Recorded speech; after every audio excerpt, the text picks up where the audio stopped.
В республике Коми появились мертвые души. История, достойная пера Гоголя, происходит в поселке Гаринский. Там коммунальные службы пытаются заставить уже умерших жителей оплачивать квитанции за воду и электричество. Причем в некоторых домах, где якобы живут покойники, тоже не существует. А из документов, которые приходят от специалистов ЖКХ, родственникам погибших, выясняется, что мертвецы не только пользуются коммунальными услугами, но еще и успевают жениться. Выяснить детали парадоксальной ситуации пытался наш корреспондент Олег Шишкин. То, что это не розыгрыш, Надежда Сосиновская поверила не сразу. За свет и воду ее брат всегда платил аккуратно. Долгов у него не было. Каково же было ее удивление, когда после смерти брата расчетные квитанции на его имя, как ни в чем не бывало, стали приходить снова и по прежнему адресу. Вот дома уже нету, земля проданная, а квитки до сих пор идут. Руководству управляющей компании Надежда попыталась объяснить. Его адрес уже не дом и не улица. И даже в качестве доказательства вместе со свидетельством о смерти приносила фотографии с похорон. Но слушать ее почему-то не стали. Я не плачу, но просто вот они приходят, мы собираем их как копилку. То, что мы уже вот обращались с ними, нам ответила Филиппова, сказала, что мы не понимаем, что там кто-то проживает. Я объяснила ей, там пустое место. Об этом курьезе в Гаринском не вспомнили бы и на следующий день, если бы квитанции на мертвые души не стали бы появляться с пугающей периодичностью. В поселке почувствовали неладное, когда обратились в управляющую компанию с просьбой о капитальном ремонте аварийных домов. Гаринский – это так называемый леспромхозовский поселок. Строили его на скорую руку, рабочих расселяли в деревянные бараки, рассчитанные максимум на 20 лет.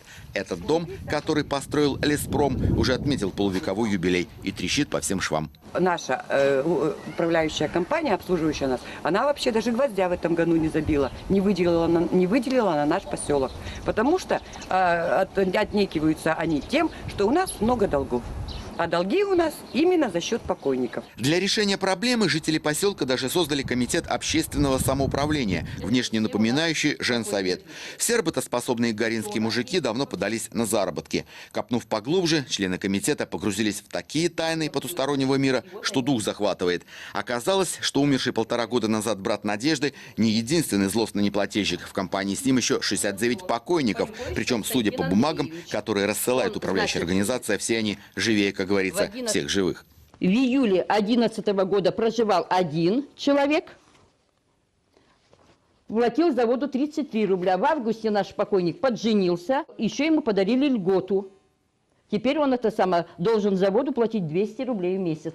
В сельсовете провели ревизию мертвых душ. Суммы у всех разные, от 5 до 12 тысяч. Для небольшого полузабытого поселка это приличные деньги. Долги копились годами, и сейчас коммунальщики, по словам жителей, требуют с поселка дополнительно 1 миллион 800 тысяч рублей. Козырь Александр, он умер, лет 5 назад, наверное, умер.